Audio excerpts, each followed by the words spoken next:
Welcome to part 2 of a tool design video from the Ultralight Airplane Workshop. I'm Leon. In case you missed the part 1 video, the goal here is to make some formed aluminum sheet parts that are just aft of the rear spar on the Unit 4 Ultralight airplane. And the purpose for these parts is just to hold up the skin behind the rear spar. There's maybe 3 inches of skin back there that needs to be held. And we have ailerons that hinge on the top and flaps that hinge on the bottom that we need to be able to support. And that's what these parts are for, is to support. Now, of course, these parts could be formed by hand, and I think you could do a pretty good job by hand. But instead, I want to use the rubber hydroforming method of forming these parts. And in particular, because there's going to be 22 ribs altogether, and about 2/3 of them are flap, and about 1/3 of them are aileron. And so there's going to be several that I have to make, both the left and the right side. And so I think this rubber hydroforming method is a good way to make duplicate parts that are identical, whereas doing them by hand, there'll be slight variations. And I like the idea that they'll all be the same. So as you saw in part 1, we made some patterns, and the purpose of these patterns is to draw around on some aluminum around the outside edges. You'll be seeing that shortly, so that we can rough cut the aluminum. We also made these 2 templates. Now these are templates for the 2 parts I'm talking about. So they're identical to the pattern, except they've got a nice edge that we can run a router bit around to route out the shape of the aluminum. And then once we have the aluminum, we have these forms that we're going to bend the sheet aluminum parts over using the rubber hydroforming process. Now in part 1, we made the patterns, we made the templates, and we made the forms. In this video, we're going to cut out the aluminum and we're going to form it. Now this video is going to be shorter than the first part. I probably should have cut the first part up into 2 parts. But it kind of reminds me of what a fairly well-known engineer who has a rocket company and builds electric cars has said. Doing the setup is most of the work. Once you get all the setup done, making the parts fast and easy. And I think that's also true in this instance. Let's get to it. So our first step is to draw the outline of our part using the pattern here on our aluminum. On this step, I'm going to show both parts that I'm making. On the succeeding steps, I'll probably just show one. There's no need to really show 2 like I did in the first part. I'll just show one of them for each step.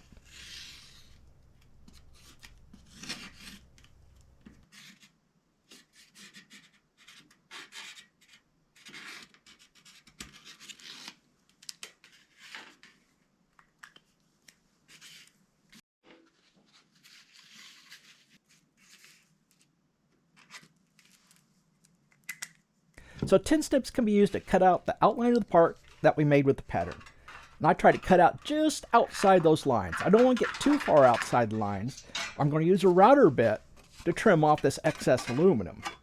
And if the excess aluminum is wider than my router bit, then I'll have aluminum that's try to poke up into the interior area of the router table, and that can cause some hang-up problems as I'm trying to push the router around. Make sure you use some good quality tin snips. I've got a left and a right and a center. You can get along with almost any situation with just a left or a right, unless you have a curve that's difficult to get around with a left or a right. Then you might need the other one.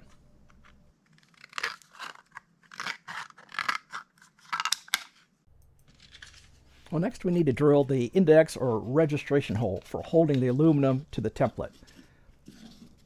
Now what I've been trying lately is I place the aluminum onto the template, make sure that no part of the template is extending past the edge of the aluminum. I turn it upside down very carefully, place it on the table,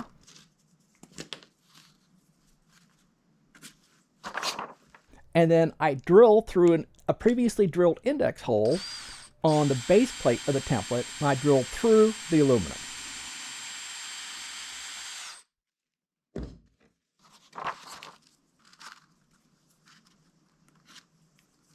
Now I want to check to make sure that my aluminum didn't accidentally move right before I drilled the hole. It looks good here. I'm going to stick a screw through the aluminum and into the template to hold this first hole location in place.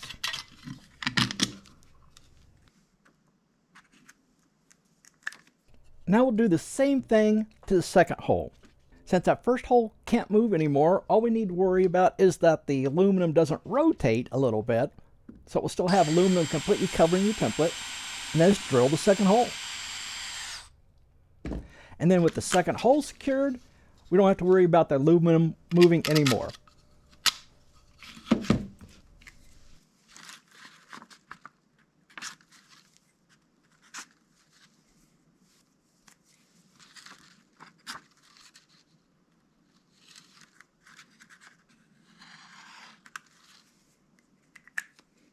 Now here's where I want to put the nuts on these screws that I just put in here. Now, as you'll see, as I struggle here, I made these countersinks too small in diameter and not deep enough. So I should have stopped here and made them bigger and deeper, but I didn't. I continued struggling trying to get these nuts on here. Now, I do need to have the screws pushed down into the aluminum, into that countersink area. And the idea was to screw down on the nuts to do that, to pull that screw up into the aluminum. Well, I couldn't get the nuts on, at least on the second one, so I took the brute force approach and smacked it with the hammer to get it countersunk. Of course, that gave me threads to put the nuts on then. I do not recommend using the hammer to do this because you could easily hit the aluminum with your hammer.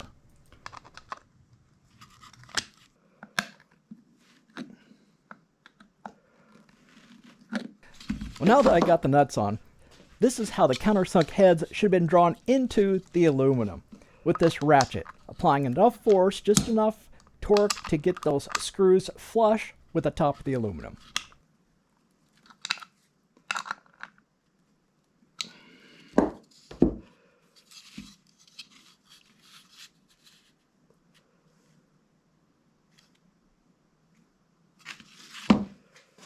Well, now I have these strain relief holes, or actually strain relief areas in the aluminum that I need to drill out. The reason I need to drill them out instead of route them out is because the radius of the strain relief area is 1/4 inch. The smallest router bit I have is 3/8 of an inch. And so the router bit cannot get into these little small radius areas to cut them out. Now I could possibly go back, redesign the part so it has a bigger radius on these strain relief areas. And maybe I'll do that. I've tried a smaller router bit, 1/4 inch router bit. That thing did not last very long at all. And my 3/8 has been working fantastic, so I'd like to stick with this 3/8 bit. But anyway, drill out these holes from the back side of the base of the template because I can't see where to do them on the front side. And this works really well. Now here's why I like having a base plate on the template. It makes it really easy to just screw it into a plywood top table to hold it securely temporarily. It works great.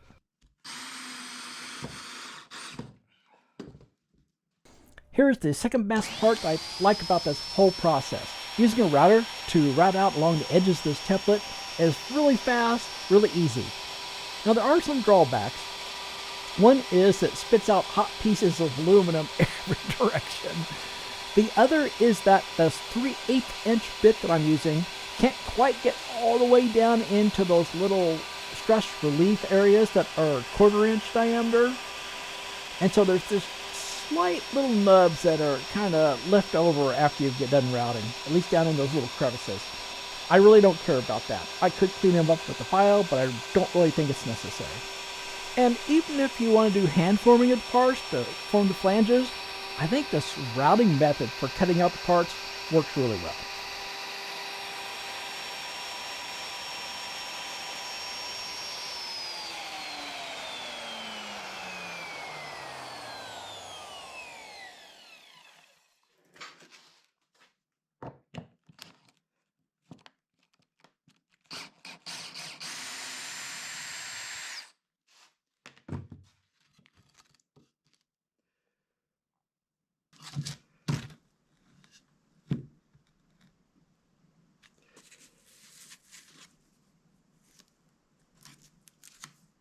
The only thing I have left remaining to cut out here is an interior 1-inch diameter hole.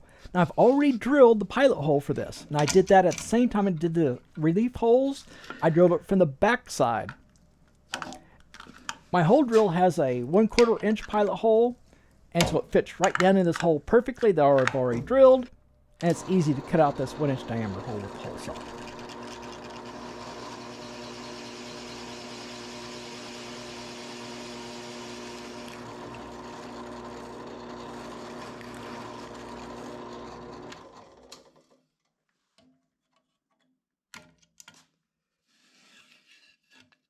See, once we're done doing the routing, removing interior holes, all you need to do is take it off the template. And that's simply just removing the nuts and pulling out the screws. Pretty easy.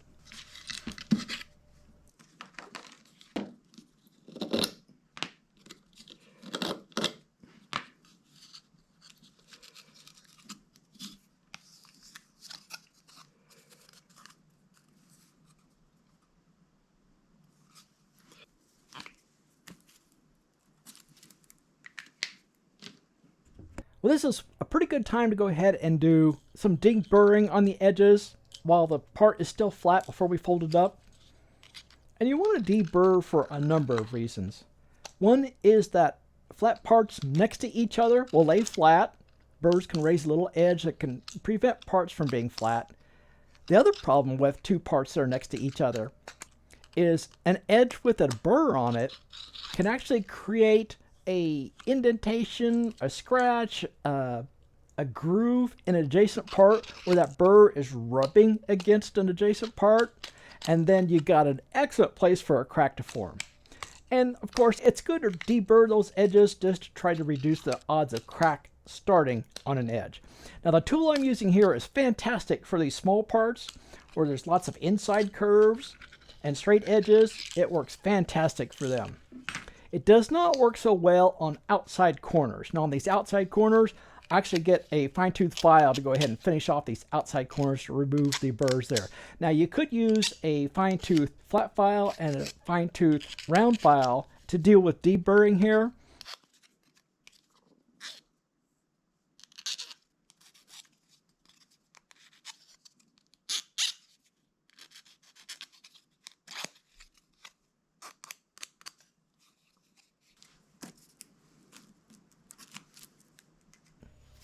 We finally get a chance to use our form. I'm sticking machine screws into the index holes, through the aluminum and down into the forms.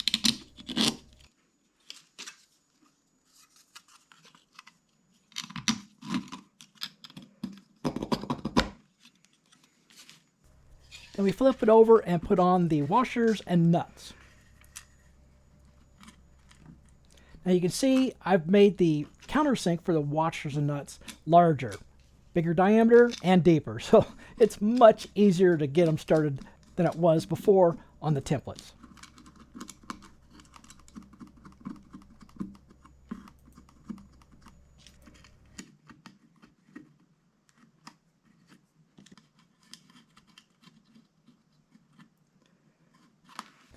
And in this case, we only just need to snug down the nuts. They don't need to be tight.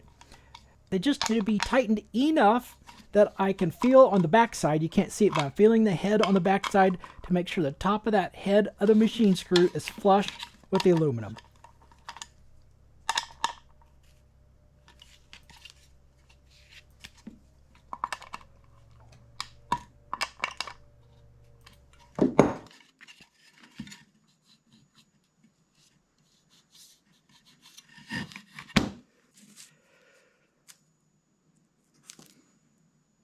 Now we really should have lubricant on this aluminum so that the rubber can slide against the aluminum if it needs to.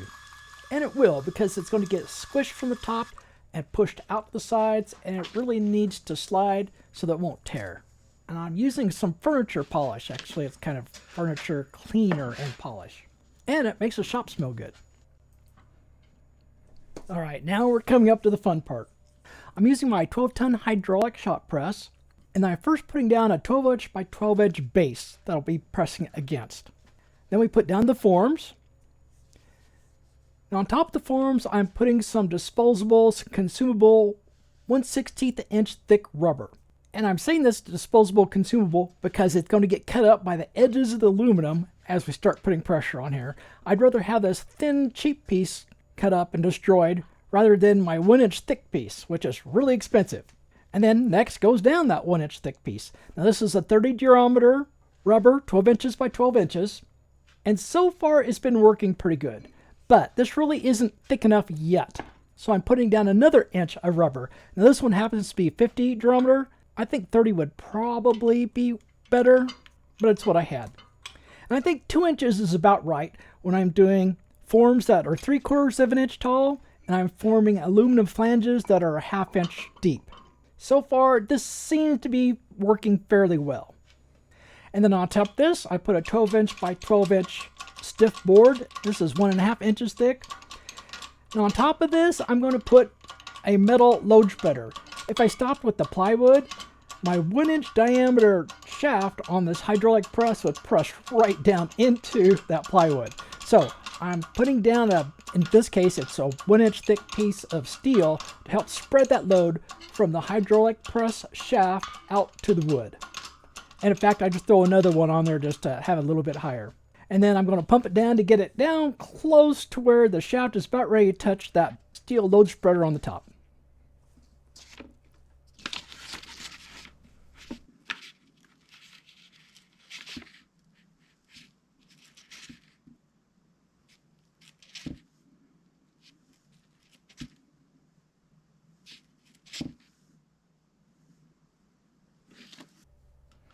And here comes the moment of truth.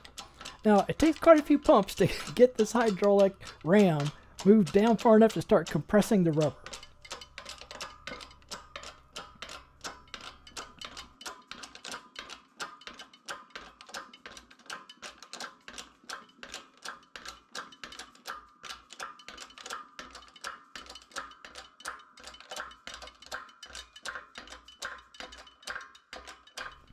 So at the end, pressure really starts to build up. There's not much movement in the rubber, but the pressure goes up. And I took it up to 6,000 pounds per square inch. Now that's hydraulic pressure, and that's about 9,500 pounds of total force.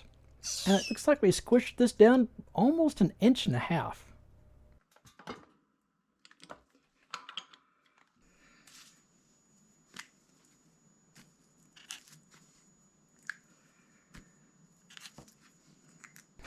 And here comes the unveiling. Removing the top load spreader, the 2 pieces of rubber,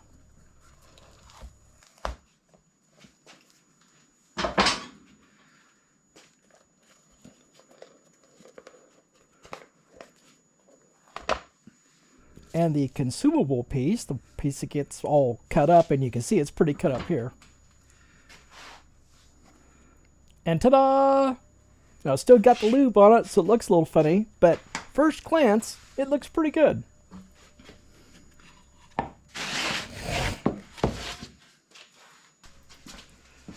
And let's wipe off that lube so we can get a little better look at it.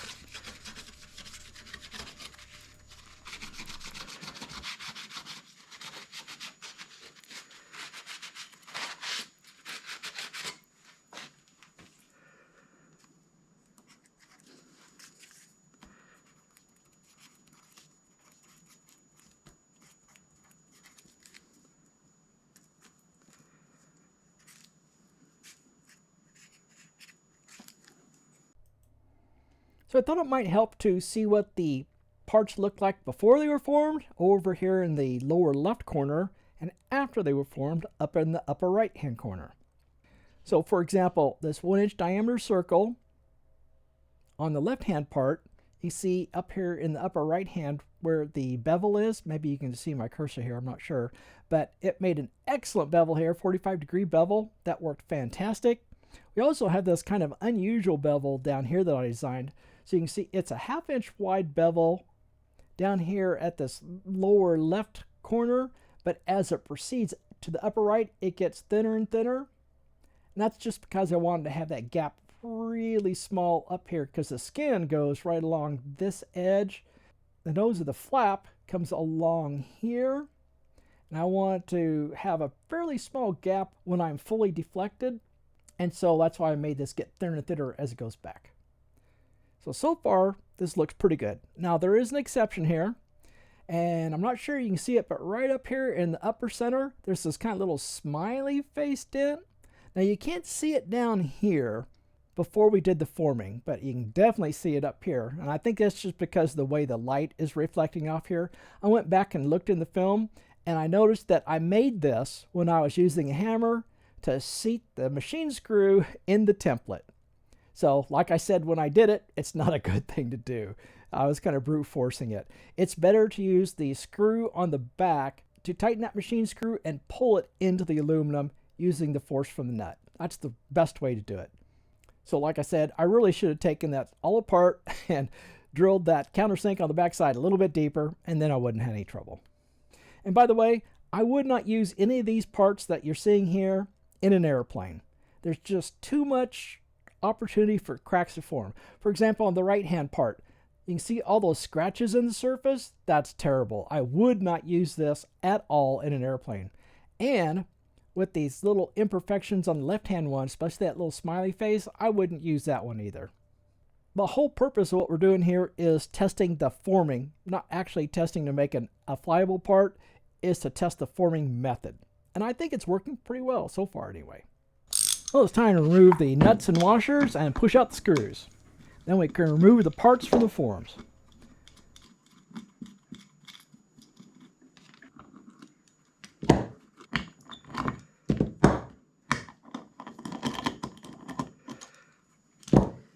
But an issue arose here I was not expecting. The screws did not come out easily.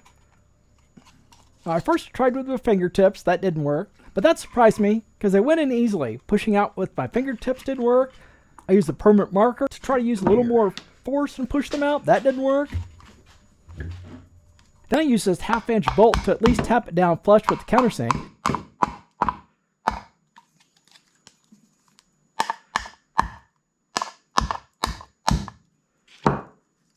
Then I tried to pull them out from the head side, and they still wouldn't come out, which really surprised me. So in order to get them out, I used another machine screw and just tapped them out from the back side.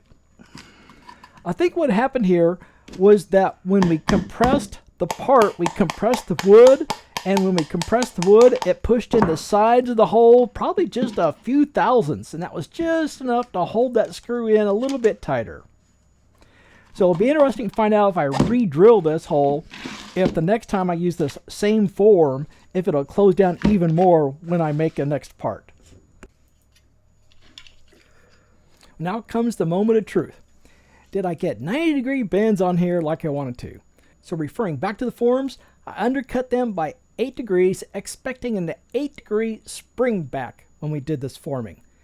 Well, it looks like I probably got an extra degree. I think I probably got about 9 degrees of spring back. Now, I don't know if that's just because the rubber couldn't get far enough down on the flange to press it up firmly against that undercut, or if I just need to make that undercut 9 degrees instead of 8 to get a 9-degree bend, but it is really, really close. So I think the idea will work. I think I can get 9-degree bends with just a little more tweaking. So I'm pretty darn happy here.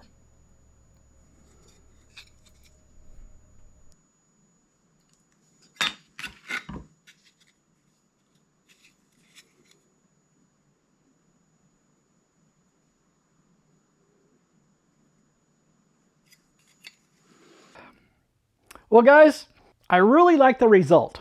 So what I think I'm going to do in the future is I'll probably remake these forms and undercut them just another degree, and I think I'll get perfectly bent flanges. These are fantastic. I'm really happy with these. I'm sure there's improvements that can be made to the process. I'd still like to find a better way of holding down the parts at the index/registration holes. I'm not happy with it. I'm not happy with how big the dimple is that gets made. Now I was using number 6 screws and then ground down the head. I'll give number 4 screws a try. I think that'll probably be happy. I probably won't have to do any grinding on the head to make it nice and low. Now the next time I go to make these, I probably won't make a video.